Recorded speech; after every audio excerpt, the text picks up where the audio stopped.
বিশ্বকাপের প্রস্তুতি ম্যাচে আজ যেন উত্তেজনার পারদ ছিল তুঙ্গে। পর্তুগাল ও চিলির মধ্যকার আজকের এই ম্যাচটি কেবল ফুটবলের লড়াই ছিল না, ছিল মাঠের ভিতর অনাকাঙ্ক্ষিত উত্তাপ আর শেষ মুহূর্তের স্নায়ুচাপের পরীক্ষা। ক্রিস্টিয়ানো রোনালদোর বিবর্ণ পারফরম্যান্সের দিনে শেষ পর্যন্ত 2-1 ব্যবধানে জয় নিয়ে মাঠ ছেড়েছে পর্তুগাল। দর্শক, বিশ্বকাপের প্রস্তুতির মঞ্চে আজ শুরু থেকেই ছিল আক্রমণ ও পাল্টা আক্রমণের লড়াই। ম্যাচের 35তম মিনিটে রোনালদোর সামনে এসেছিল লিড নেওয়ার সুবর্ণ সুযোগ, কিন্তু সহজ সেই গোল মিস করে বসলেন পর্তুগিজ সুপারস্টার। প্রথমার্ধে দলের প্রত্যাশা পূরণ করতে না পারায় কোচ তাকে মাঠ থেকে তুলে নিতে বাধ্য হন। তবে ম্যাচের সবচেয়ে ন্যাক্কারজনক ঘটনাটি ঘটে 45তম মিনিটে।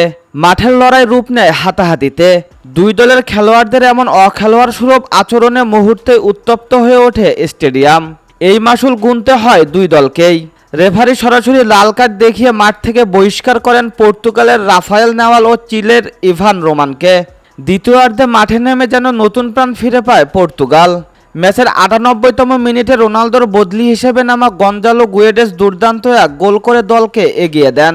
এরপর 75তম মিনিটে ব্রুনো ফার্নান্দেসের গোলটি পর্তুগালের জয়ের পথ অনেকটা নিশ্চিত করে ফেলে।